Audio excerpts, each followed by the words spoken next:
In a quiet Tennessee suburb, nestled between tall oak trees and white picket fences, stood the two-story home of the Moore family. From the outside, it looked like a postcard: neatly trimmed lawn, a swing hanging from the front porch, and flower beds, blooming with daisies. The neighbors often admired the family's serene lifestyle. Marcus Moore, the father, was a beloved pastor at the local church. People listened to his sermons with awe, inspired by his calm voice and spiritual wisdom. His wife, Diana, was the perfect hostess, polite, always smiling, and never missed a chance to bake pies for the community. Their only child, Emily, was a 17-year-old high school senior, known for her good grades and quiet nature. The family attended church every Sunday without fail. They hosted monthly dinners for church members and donated to local charities. From afar, they appeared flawless, a symbol of stability and grace. But as with many perfect pictures, the cracks were hidden behind the frame. Inside the house, behind the closed doors and drawn curtains, things were not as peaceful as they seemed. Marcus, though kind in public, was strict and cold at home. He controlled everything: what Emily wore, what Diana cooked, and even when the family could watch television, Diana rarely spoke back. Years of silent suffering had drained her spirit. Emily, caught between her father's dominance and her mother's passiveness, learned to keep her emotions buried deep. As Emily grew older, she began to crave a sense of control in her life. She wasn't allowed to go to parties or hang out after school. Her world was limited to church, home, and schoolwork. That's when she met Tyler.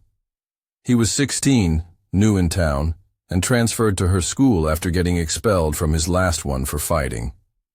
He had a sharp jawline, messy hair, and an attitude that made girls notice. Tyler had a troubled past, but Emily didn't care. He made her feel seen. Their connection was quick, intense, and secretive. Emily knew her father would never approve. She kept Tyler hidden from her parents for weeks, meeting him after school and lying about study groups. Eventually, Marcus found out. Emily had left her phone on the kitchen counter, and a message from Tyler popped up. What followed was a storm of anger. Marcus forbid her from seeing him again. But instead of stopping, Emily became more careful. Surprisingly, a few weeks later, Marcus changed his tone. He allowed Tyler to come over, even invited him to dinner. Diana found it odd.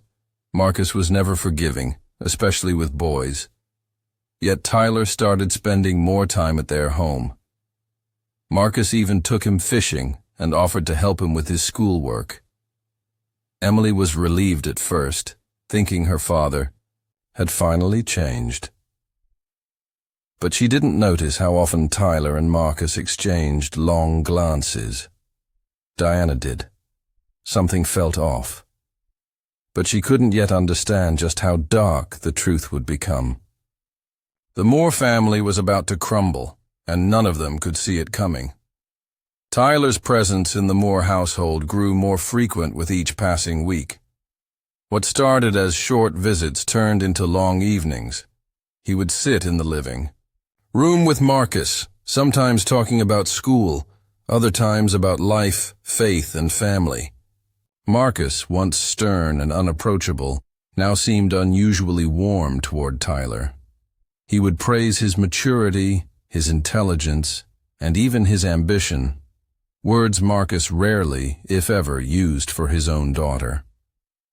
Emily watched, confused but relieved.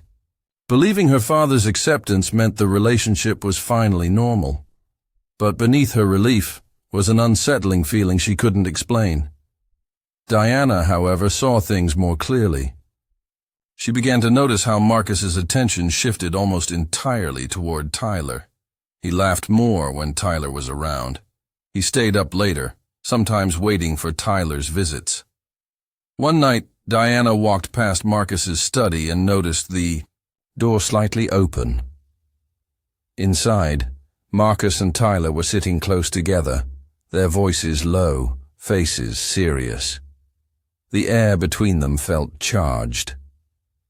When Diana entered, they quickly changed the topic and acted as if nothing had happened. But her instincts screamed otherwise.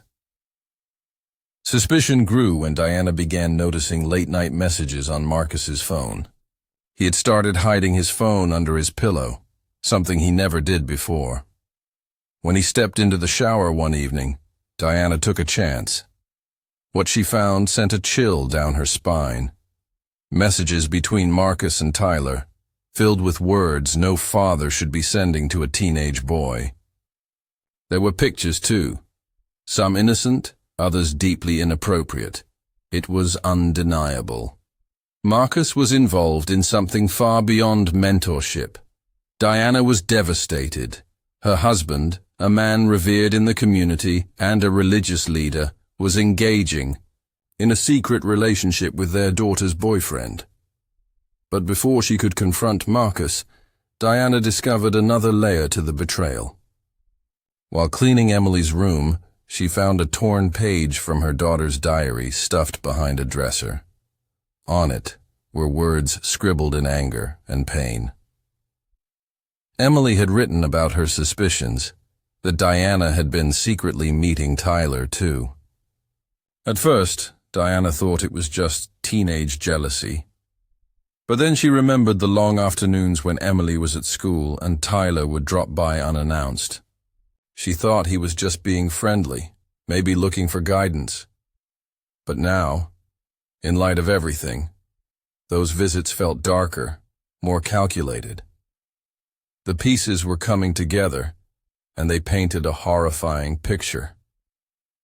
Tyler, the boy who appeared vulnerable and charming, had quietly embedded himself into every corner of the Moore household.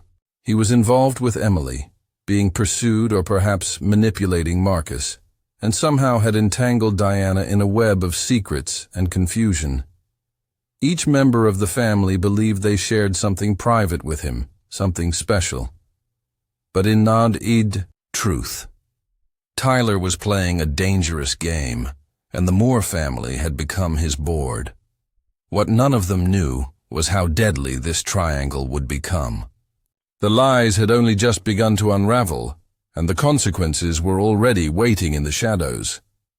The atmosphere inside the Moore household had shifted from silent tension to barely contained chaos.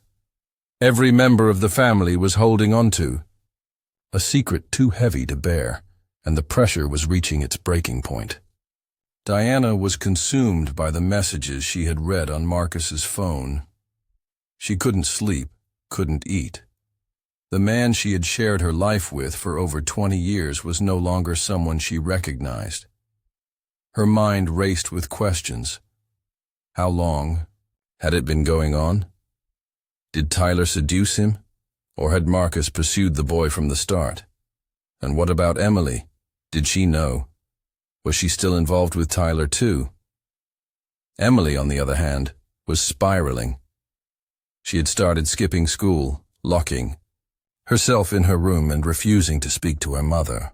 She had pieced together fragments of conversations, strange glances, and moments that didn't make sense before. Now they did. She realized Tyler had been lying, not just to her, but to everyone. The boy who once made her feel alive had been using her. She felt humiliated, betrayed, and disgusted.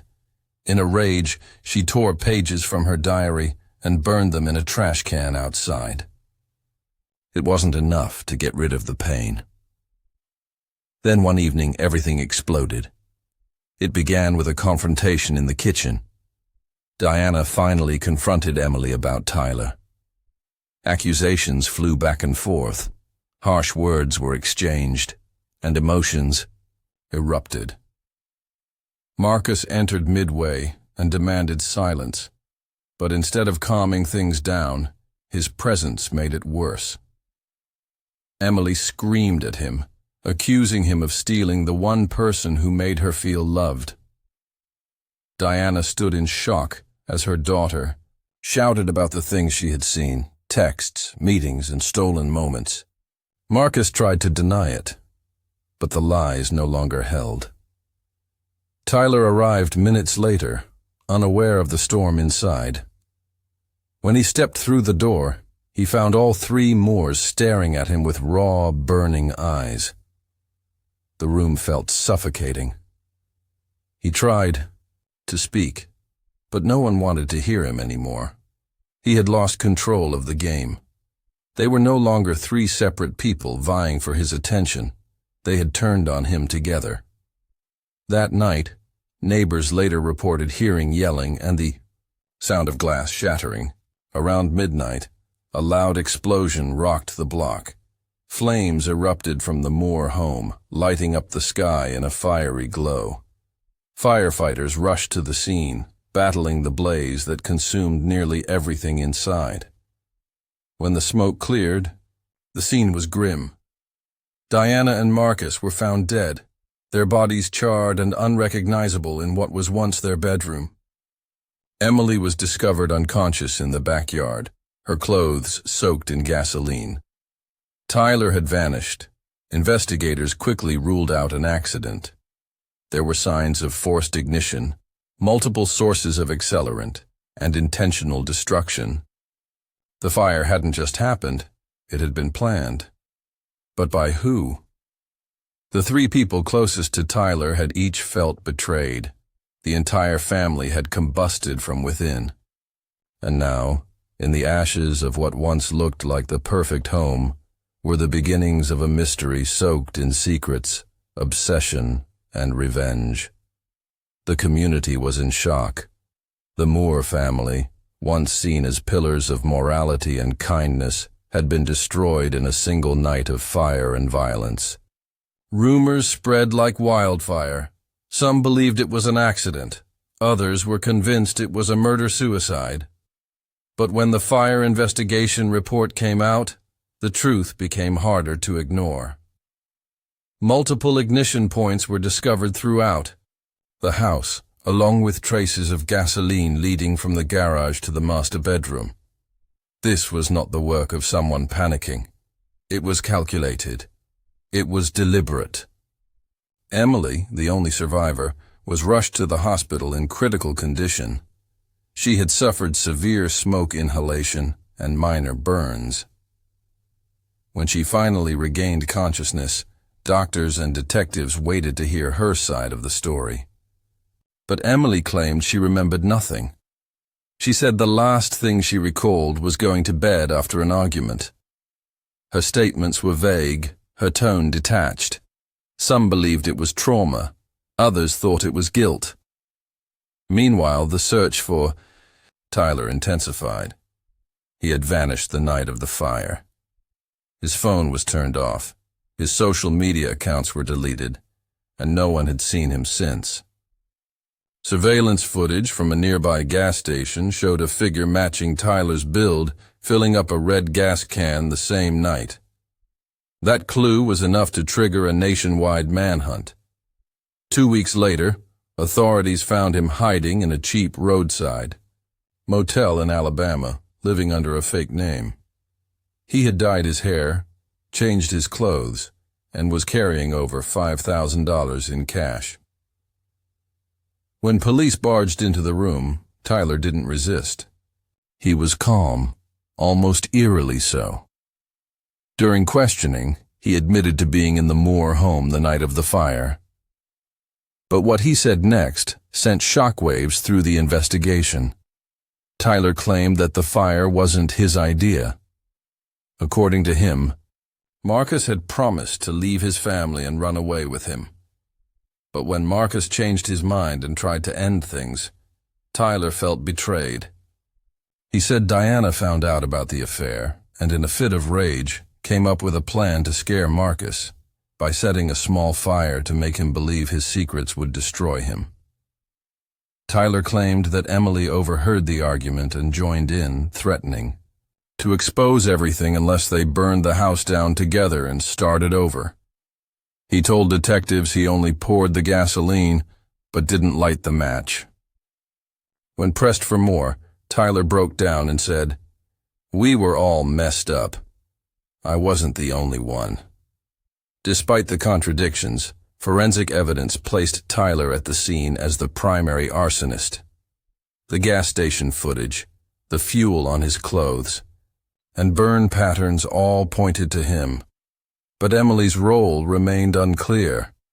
There was no proof she started the fire, yet traces of gasoline were found on her pajamas. Was she an innocent victim, or had she played a hidden role?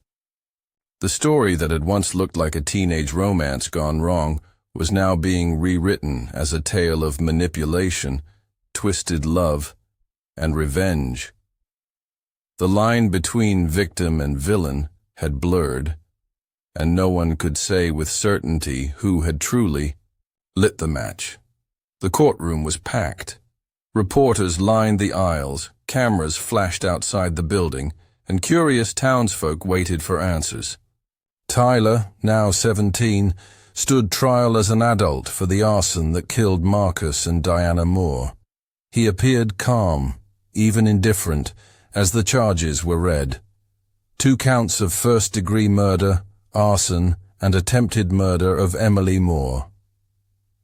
The prosecution painted him as a manipulative teenager who infiltrated a family, seduced its members, and ultimately destroyed them. But Tyler's defense team offered a different version, a boy used by the people who were supposed to protect and guide him. Emily, still recovering from the trauma and psychological scars, was called to the stand. Her face was pale, her hands trembling. The room went silent as she began to speak. She described her initial romance with Tyler, the secrecy, the excitement, and how quickly it all fell apart when she realized he was also involved with her father. She admitted to feeling betrayed and confused, but denied knowing anything about the fire. She swore she never agreed to any plan, never poured gasoline, and never lit any match. Her voice cracked as she spoke about waking up to smoke and flames, crawling out of a shattered window to escape. The jury listened intently, but the defense had questions of their own. They revealed a hidden section of Emily's diary recovered by investigators, pages that hinted at revenge, jealousy, and violent thoughts toward her parents. They implied that Emily, hurt and angry, may have been more involved than she claimed. Still, there was no physical evidence tying her directly to the act of arson. The gasoline on her pajamas, according to her doctors, could have come from contact. During the escape, Tyler's lawyers focused on Marcus's role. They revealed screenshots of intimate messages, videos recovered from cloud storage, and witness testimonies from neighbors who had grown suspicious. They argued that Tyler, though legally a minor, was groomed by an older man in a position of authority. They claimed Tyler was emotionally broken, caught between Marcus's promises, Emily's heartbreak, and Diana's quiet complicity. But nothing could erase the fact that it was Tyler who had bought the gas, Tyler who had been at the center of every connection, and Tyler who had fled the scene while 2 people burned to death. The jury deliberated for 3 days before returning with a verdict: guilty on all charges. Tyler was sentenced to life in prison without the possibility of parole. The courtroom erupted in silence. No cheers, no relief, just a hollow echo of justice served in the ruins of a shattered family. Emily disappeared from the public eye soon after. She changed her name, moved to another state, and tried to build a new life. But the past lingered like smoke, visible, choking, and unforgettable. The Moore house was demolished a year later, replaced by an empty lot no one wanted to buy. Locals still avoid the street, whispering about the perfect family that crumbled from within, destroyed by secrets, betrayal, and a boy who knew too much.